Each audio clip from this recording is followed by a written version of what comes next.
जय हिंद दोस्तों। आज से हम पॉलिटी को पढ़ना शुरू करेंगे। पॉलिटी में जैसा कि आप जानते हैं कि 22 भाग होते हैं, तो हम उन 22 भागों को पढ़ेंगे। जितने अनुच्छेद है उसमें ज़रूरी हम उन्हें भी पढ़ेंगे। तो अब हम शुरू करते हैं पॉलिटी का लेक्चर नंबर 1। तो पॉलिटी पढ़ने से पहले हम जानते हैं कि संविधान किसे कहते हैं। तो बहुत टेक्निकल शब्द का हम यूज़ नहीं करेंगे, इसे एकदम सामान्य भाषा में जानेंगे। और यहाँ पर लिखे हुए जो हैं, अगर उसमें कोई मात्रा की गलती है तो उसको आप इग्नोर करेंगे, क्योंकि मैं यहाँ पे हिंदी या अंग्रेज़ी पढ़ाने के लिए नहीं आया हूँ। तो अब हम शुरू करते हैं। संविधान। संविधान किसे कहते हैं? संविधान कहते हैं समान कानून। अगर किसी के लिए कोई समान कानून या फिर सबके लिए समान कानून जब आता है तो उसे कहते हैं संविधान। समान नियम आएगा तो उसे संविधान कहा जाएगा। जैसे कि अब हम समझते हैं कि भारतीय संविधान क्या होता है।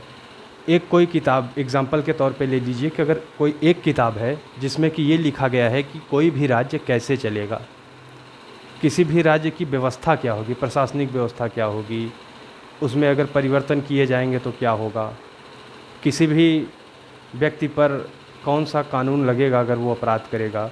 तो इन सब चीज़ों के लिए हमने एक नियम बनाया और उस नियम को हमने एक किताब में संकलित किया जिसे कि भारतीय संविधान कहते हैं। अब हम ये समझते हैं कि ये भाग क्या है। जैसे कि हम अगर कोई किताब पढ़ते हैं तो उसमें देखते हैं कि चैप्टर नंबर 1, 2, 3, 4 कई चैप्टर्स दिए रहते हैं। ठीक उसी तरह से भारतीय संविधान में 22 चैप्टर हैं जिसे कि हम भाग कहते हैं। अब हर चैप्टर में कुछ ना कुछ टॉपिक दिया होगा, तो जो उस चैप्टर के अंदर टॉपिक दिया होगा उसे हम कहते हैं, यानी कि जो भाग में टॉपिक दिया होगा वो अनुच्छेद के रूप में दिया होगा। तो 22 भागों में 395 अनुच्छेद हैं। ये मूल संविधान की बात हो रही है। अब कई भाग संशोधन करके हटा दिए गए हैं और कई आर्टिकल भी हटा दिए गए हैं।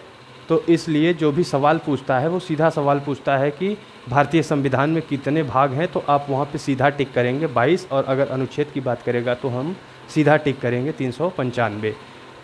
तो अब हम पढ़ते हैं भाग 1। भाग 1 क्या है? भारतीय संविधान 22 भाग में से भाग 1 पहला भाग पढ़ते हैं। तो भाग 1 में दिया गया है संघ और उसके राज्य क्षेत्र। संघ और उसके राज्य क्षेत्र, ये आर्टिकल 1 से लेकर 4 तक दिया हुआ है। ये पूरी चीज़ हम आर्टिकल नंबर 1 से लेकर 4 तक में पढ़ेंगे। अब पढ़ते हैं हम आर्टिकल नंबर 1। आर्टिकल नंबर 1 में कहा गया है भारत या फिर इंडिया, दैट इज़ भारत, वो क्या है? राज्यों का एक संघ है। अब संघ क्या होता है? संघ देखिए, अगर आप देखेंगे तो फेडरेशन मतलब भी संघ होता है, कन्फेडरेशन मतलब भी संघ होता है और यूनियन मतलब भी संघ होता है। हिंदी में तीनों का मतलब संघ होता है। तो अब अगर क्वेश्चन दे देगा तो आप फंस जाएंगे, इसलिए आपको फेडरेशन, कन्फेडरेशन और यूनियन तीनों ध्यान रखना है। कन्फेडरेशन सबसे आसानी से टूट जाता है, फेडरेशन थोड़ा मुश्किल होता है तोड़ने में लेकिन टूट वो भी जाता है, और यूनियन में जो भी जुड़ गया वो फिर अलग नहीं हो सकता। यानी कि भारत जो कि कई राज्यों से मिलकर बना है, जैसे कि गुजरात, मध्य प्रदेश, उत्तर प्रदेश, राजस्थान, झारखंड, ये सब राज्य अगर चाहें भी तो अलग नहीं हो सकते। क्यों नहीं अलग हो सकते? क्योंकि ये यूनियन के तौर पे जुड़े हैं। और फेडरेशन में क्या होता है, जैसे एग्जांपल के तौर पे हम यूएसए ले लेंगे, तो यूएसए में जो राज्य चाहे वो अलग हो सकते हैं, लेकिन क्या भारत में वो अलग हो सकते हैं? नहीं। क्यों? क्योंकि वो यूनियन है। और अमेरिका में जो है, यूएसए में जो है, वो फेडरेशन के तौर पे जुड़े हुए हैं, इसलिए वो अलग हो सकते हैं, लेकिन भारतीय राज्य अलग नहीं हो सकते हैं। तो आर्टिकल 1 में क्या दिया गया है? भारत और उसके राज्य क्षेत्र, कहाँ तक सीमा है, क्या है, कैसे है, ये सब आर्टिकल नंबर 1 में दिया है। आर्टिकल नंबर 2 में क्या दिया है? संसद के पास यह अधिकार है कि अगर कोई भी बाहरी क्षेत्र है या दूसरे देश की भूमि है, अगर संसद चाहे तो उसे भारतीय क्षेत्र में मिला सकती है। इसके लिए उसे राष्ट्रपति को पूर्व सूचना देना पड़ेगा, कोई विशेष अनुमति नहीं लेनी पड़ेगी, सिर्फ आप सूचना देके ये काम कर सकते हैं। तो आप किसी भी बाहरी क्षेत्र को मिला सकते हैं। जैसे कि एग्जाम्पल के तौर पे हम देखें तो सिक्किम 35वें संविधान संशोधन 1974 के तहत भारत का सह राज्य बना। फिर 36वें संविधान संशोधन 1975 के तहत सिक्किम भारत का पूर्ण राज्य बन गया और 22वां राज्य बन गया। तो ये बाहरी क्षेत्र था, इसे हमने संसद को अधिकार दे रखा है, तो संसद ने इसे राष्ट्रपति को पूर्व सूचना दी और संशोधन करके अपने में मिला लिया। आर्टिकल नंबर 3 को देखते हैं। आर्टिकल नंबर 3 में ये कहा गया है कि किसी भी भारतीय राज्य के सीमा में परिवर्तन किया जा सकता है, उस राज्य को तोड़ के नया राज्य बनाया जा सकता है, उसका नाम परिवर्तित किया जा सकता है, सीमा को घटाया बढ़ाया जा सकता है। ये अधिकार किसको है? संसद को है। अब क्वेश्चन ये उठता है कि अच्छा, अगर हम राज्य को तोड़ रहे हैं तो क्या उस राज्य की अनुमति लेंगे? तो जी बिल्कुल नहीं लेंगे, उसकी अनुमति की ज़रूरत नहीं है। ये सीधा सीधा हमारे संविधान में लिखा गया है कि बिना उस राज्य के अनुमति के आप उसमें फेरबदल कर सकते हैं। राष्ट्रपति को पूर्व सूचना देनी पड़ेगी, कोई विशेष अनुमति लेने की आवश्यकता नहीं है, और उसे हम संशोधित करके आर्टिकल 3 के तहत उसके सीमा में परिवर्तन कर देंगे, उसके नाम में परिवर्तन कर सकते हैं। एग्जाम्पल के तौर पर अगर आप देखें तो उड़ीसा जो था वो ओडिशा हो गया, उड़ीसा जो था वो ओडिशा हो गया, ओडिशा बन गया ओडिशा। तो यहाँ नाम में परिवर्तन हो गया। अब जैसे कि उत्तर प्रदेश से उत्तराखंड अलग हो गया, और मध्य प्रदेश से छत्तीसगढ़ अलग हो गया, बिहार से झारखंड अलग हो गया।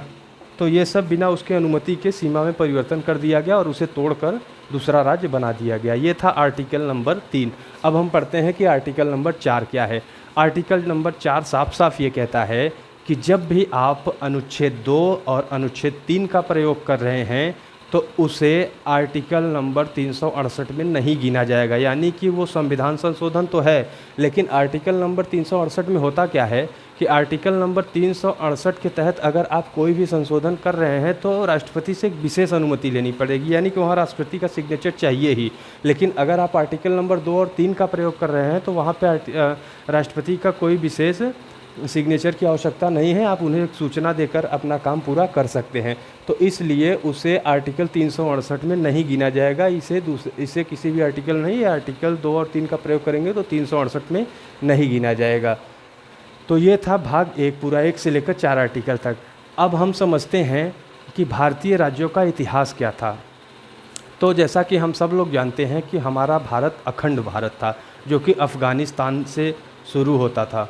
तो लेकिन टूटते टूटते अब हम एक छोटे से एरिया में रह गए। जैसे कि 1893 में अफ़गानिस्तान टूट गया, जहां डूरंड रेखा खींच दी गई, अंग्रेज़ों ने तोड़ दिया। फिर दूसरा टुकड़ा हुआ हमारा 1935 में म्यांमार, उस समय का वर्मा, जो कि तोड़ के अलग कर दिया गया। फिर उसके बाद तीसरा टुकड़ा 1947 में हुआ, जो कि मुस्लिम बाहुल्य जनसंख्या के आधार पर जिन्ना ने अलग करवा दिया अंग्रेज़ों से कह के। तो भारत का जब बंटवारा हुआ तो पाकिस्तान 2 भागों में टूटा, पूर्वी पाकिस्तान, पश्चिमी पाकिस्तान। अब पूर्वी पाकिस्तान क्या हुआ, बांग्लादेश बन गया अब, और उससे हमारी सीमा जो लगती है वो 0 बाउंड्री लाइन से लगती है। और पश्चिमी पाकिस्तान जो था वो वर्तमान का पाकिस्तान है, जो कि रेड क्लिफ लाइन से अलग होती है भारतीय सीमा से। तो इस तरह से भारत कई टुकड़ों में टूटते टूटते टूटते टूटते अब का वर्तमान भारत बचा है। लेकिन उस समय जब भारत टूटा तो हमारे पास टोटल 552 देसी रियासतें थी। टोटल कितनी रियासतें थी? 552। टोटल 552 देसी रियासतें थी। अब इन रियासतों को ऑप्शन दिया गया अंग्रेज़ों के द्वारा कि या तो आप स्वतंत्र रहिए, या तो आप भारत में मिल जाइए, या तो आप पाकिस्तान में मिल जाइए। इनके पास 3 ऑप्शन रखे गए। तो जब इनके पास 3 ऑप्शन रखे गए तो इनमें से 549 ने भारत में 549 भारत में मिल गए। 3 थे जो वो नहीं मिल रहे थे। कौन कौन से नहीं मिल रहे थे? जम्मू कश्मीर, हैदराबाद और जूनागढ़। ये 3 रियासतें भारत में मिलने के लिए तैयार नहीं हो रहे थे। तो एकीकरण का काम दिया गया था सरदार पटेल को और वीपी मेनन साहब को। कहीं कहीं आता है कि भारतीय रियासतों के एकीकरण का काम किसे दिया गया? सरदार पटेल ऑप्शन में नहीं रहते हैं, तो वहाँ पे हमें वीपी मेनन मारना पड़ता है। तो दोनों का नाम हम याद रखेंगे। तो इन्हें काम दिया गया था कि आप भारत के देसी रियासतों का एकीकरण करेंगे। तो ये दोनों अपना काम कर रहे थे। तो 549 देसी रियासतों को तो इन्होंने मिला लिया अपने में, लेकिन ये जो 3 थे वो नहीं मिल रहे थे। तो हैदराबाद को मिलाने के लिए इन्होंने सेना को भेज दिया पुलिस की वर्दी में। वहाँ पे ऑपरेशन पोलो चलाया गया है, जिसके तहत हैदराबाद भारत में मिल गया। ये जाना चाहते थे पाकिस्तान में। उसके बाद जूनागढ़ में क्या था कि जूनागढ़ में जनमत संग्रह कराया गया। तो वहाँ की जनता ने कह दिया कि हम भारत में रहना चाहते हैं। तो वहाँ जनमत संग्रह से जूनागढ़ को मिला लिया गया और ऑपरेशन पोलो के तहत हैदराबाद को भारत में मिला लिया गया। अब बचता है जम्मू एंड कश्मीर। जम्मू कश्मीर उस समय वहाँ के डोगरा शासक थे हरी सिंह, वो स्वतंत्र रहना चाहते थे क्योंकि उनके मंत्री कह रहे थे कि हम स्वतंत्र रहेंगे। वहाँ मुस्लिम जनता थी और ये राजा हिंदू थे, तो वो स्वतंत्र रहना चाहते थे, तो उन्हें छोड़ दिया गया। भारत ने कुछ नहीं कहा, फिर अब आप स्वतंत्र रहिए, कोई बात नहीं है। लेकिन पाकिस्तान शुरू से चोट्टा देश, तो इसे तो ये मतलब पच नहीं रहा था कि वो स्वतंत्र रहे, तो इसने किया क्या, पाकिस्तान के इशारे पे जम्मू कश्मीर में आतंकवादियों की घुसपैठ होने लगी। तो जब घुसपैठ होने लगी और देखा कि उसमें सेना भी शामिल हो रही है, तो हरी सिंह को जब लग गया कि भैया अब तो नहीं बचने वाले हैं हम लोग, तो वो दौड़ते दौड़ते चले आए नेहरू जी के पास, बोले अरे नेहरू जी बचा लीजिए। अब नेहरू जी भाई सीधे साधे इंसान, तो वो चल दिए बचाने के लिए। तब तक पटेल साहब रुके, रुकिए रुकिए, कहाँ, ऐसे कोई भी आएगा आप चल देंगे बचाने के लिए, तो भारत का क्षेत्र है भी नहीं, तो आप क्यों जा रहे हैं। तो फिर बोले क्या किया जाए पटेल साहब, तो बोले कि इनसे विलय पत्र पे साइन करवाइए। तो 26 अक्टूबर 1947 को जम्मू कश्मीर ने विलय पत्र पे साइन करके भारत को स्वीकार किया कि मैं भारत का हिस्सा हूँ। और लेकिन वहाँ का मंत्री जो था वो बोला कि नहीं नहीं, कुछ विशेष प्रावधान लीजिए। तो विशेष प्रावधान के तहत 370 जोड़ा गया। 370 में ये कहा गया कि जब तक 370 है अनुच्छेद, तब तक भारत की सीमा जम्मू कश्मीर तक लगेगी। बहुत से लोग कह रहे हैं कि 370 हट गया, 370 नहीं हटा है, 370 के कुछ प्रावधान हटे हैं। तो ये तो बात आगे की है, इसे हम आगे समझेंगे भी।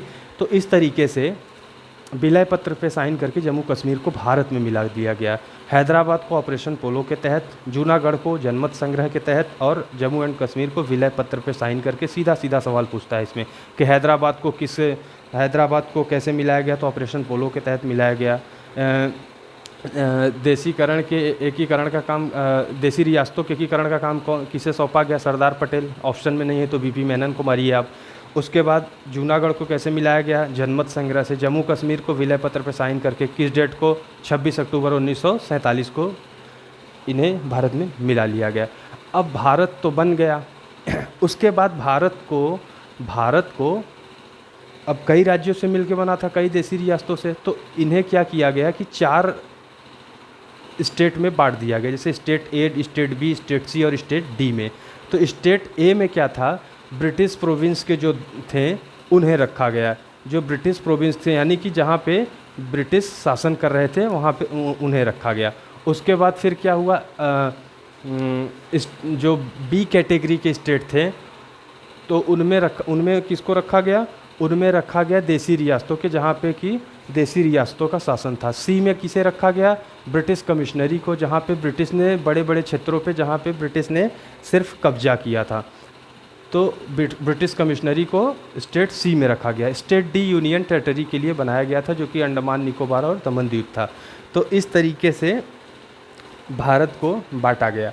लेकिन अब संविधान बन के तैयार हो गया, तो फिर नेहरू जी ने कहा, एक कमेटी गठित की, यस्केधर कमेटी, इधर लिखा नहीं है, यस्केधर कमेटी नेहरू जी ने तैयार की। यस्केधर कमेटी 1948 में इन्हें काम सौंपा गया कि भाषाई आधार पर देखिए राज्य बन पाते हैं कि नहीं।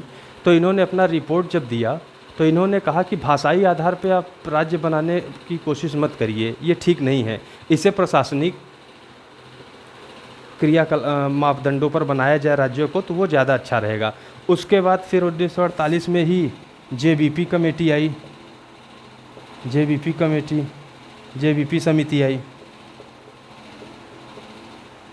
समिति आई।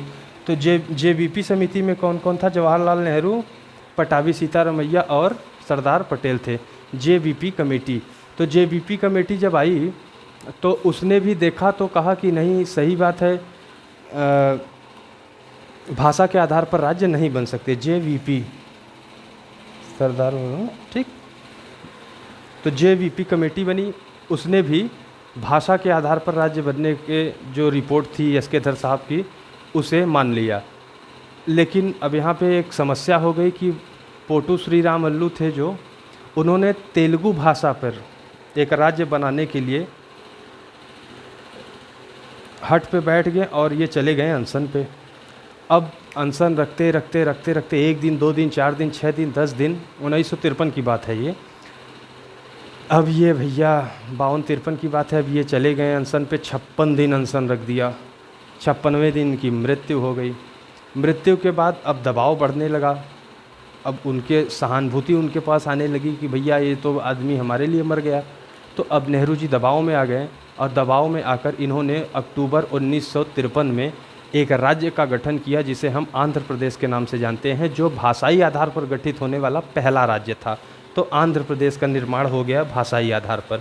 जब आंध्र प्रदेश का निर्माण हो गया उसके बाद फिर फजल अली कमेटी आई, फजल अली कमेटी, फजल अली कमेटी, फजल अली कमेटी आई 1953 में। इन्हें ये काम सौंपा गया कि आप देखिए कि भाषा के आधार पर राज्य कैसे बन सकते हैं। तो भाषा के आधार पर राज्य बनने के लिए कमेटी काम करने लगी और अपनी रिपोर्ट 1956 में इसने सौंप दी। 1956 में इसने अपनी रिपोर्ट सौंप दी और 1956 में इस कमेटी ने कहा कि भाषाई आधार पर राज्य बनेंगे, जिसके तहत जो भारतीय राज्य ए, बी, सी और डी में डिवाइड थे उसे समाप्त करके इनके रिपोर्ट के अनुसार 14 राज्य बनाए गए और 6 केंद्र शासित प्रदेश बनाए गए। इस तरीके से भारतीय राज्यों का इतिहास यहाँ पे समाप्त हुआ। अब हमने आज देखा क्या क्या, भाग 1 देख लिया और भारतीय राज्यों का इतिहास देख लिया। अब सवाल पूछता कैसे हैं हम ये समझते हैं। ये सब चीज़ें तो भूगोल की हो जाएंगी कि डूरंड लाइन किसे किसे अलग करती है, भारत और अफ़गानिस्तान को अलग करती हैं। हालांकि इस समय पीओके पाकिस्तान के कब्ज़े में है, तो अभी तो नहीं लगता, लेकिन लगेगा। हम अपना जगह थोड़ी छोड़ देंगे, जो है इतिहास वो रहेगा। म्यांमार कैसे आराकान पर्वत से अलग होता है, ये अलग बात है। उसके बाद फिर जीरो लाइन बांग्लादेश से बॉर्डर लाइन है, रेड क्लिफ है पाकिस्तान से। अब इसमें सवाल सीधा सीधा पूछेगा कि भारत राज्यों का संघ है, किस आर्टिकल में है, तो आप एक मार देंगे। कितने भाग हैं, तो 22 भाग हैं। अनुच्छेद कितने हैं, भारतीय मूल संविधान में कितने अनुच्छेद है, 395 मार देंगे। उसके बाद फिर यहाँ से पूछेगा कि राज्य के सीमाओं में परिवर्तन करने का अधिकार किसे है, तो आप बताएंगे कि संसद को है। इसके लिए राष्ट्रपति से विशेष अनुमति लेनी पड़ती है, नहीं, बस एक सूचना दे देंगे। जब हम आर्टिकल 2 और 3 का प्रयोग करेंगे तो क्या उसे आर्टिकल 368 में गिना जाएगा? जी बिल्कुल नहीं गिना जाएगा, क्यों, ये आर्टिकल साफ साफ कहा गया है 4 में। अब देखिए और क्या पूछा जाएगा। सिक्किम को सह राज्य किस संविधान संशोधन से बनाया गया, तो आप बताएंगे कि 35वें संविधान संशोधन 1974 से सिक्किम को भारत का सह राज्य बना दिया गया। सिक्किम को सह राज्य बनाया गया तो उसमें किस आर्टिकल का प्रयोग हुआ, सीधा कहेंगे कि आर्टिकल 2 का प्रयोग किया गया। अच्छा, अब पूछेगा कि सिक्किम भारत का जब पूर्ण राज्य बना तो कौन सा राज्य था, मतलब उसका नंबर कौन सा था, तो बताएंगे कि उसका 22वां नंबर था, 22वां राज्य बना था। फिर सवाल पूछेगा कि सिक्किम किस संविधान संशोधन से भारत का पूर्ण राज्य बन गया, तो आप बताएंगे कि 36वें संविधान संशोधन 1975 के तहत सिक्किम भारत का पूर्ण राज्य बना। फिर पूछेगा कि कौन सा अनुच्छेद प्रयोग किया गया, तो आर्टिकल 2 बताएंगे। अब पूछेगा कि डायरेक्ट ना पूछ के अगर क्वेश्चन घुमाएगा तो पूछेगा कि उत्तर प्रदेश को जब तोड़ के उत्तराखंड बनाया गया तो वहाँ पर कौन सा आर्टिकल प्रयोग किया गया, तो आप बताएंगे आर्टिकल 3। या फिर ये पूछ देगा कि अगर किसी भी राज्य के सीमा में परिवर्तन करना है, उसका नाम परिवर्तित करना है, तो कौन से अनुच्छेद का प्रयोग किया जाएगा, यहाँ पर आप बताएंगे कि आर्टिकल नंबर 3। सवाल ये भी पूछ सकता है कि जब किसी भी राज्य की सीमा परिवर्तन हो रहा है या उसका नाम बदला जा रहा है या उसे तोड़कर एक दूसरा और राज्य बनाया जा रहा है, तो क्या उसमें राज्य की अनुमति की ज़रूरत है? बिल्कुल नहीं ज़रूरत है, आर्टिकल 3 में सीधा सीधा लिखा है। तो इस तरीके से हमने आज देखा कि भाग 1 क्या है, भारतीय राज्यों का इतिहास क्या है, कैसे कैसे अखंड भारत टूटा और हम सिमटते हुए कितने कम क्षेत्र में आप पहुँचे हैं। अगर हम अब भी नहीं जागे तो शायद भारत के और टुकड़े संभव हो जाएं, लेकिन अब ये हमारी जिम्मेदारी है, शिक्षा की जिम्मेदारी है कि हम सबको एकजुट करके रखें। चलिए दोस्तों, अब हम मिलेंगे अगले वीडियो में, तब तक के लिए जय हिंद।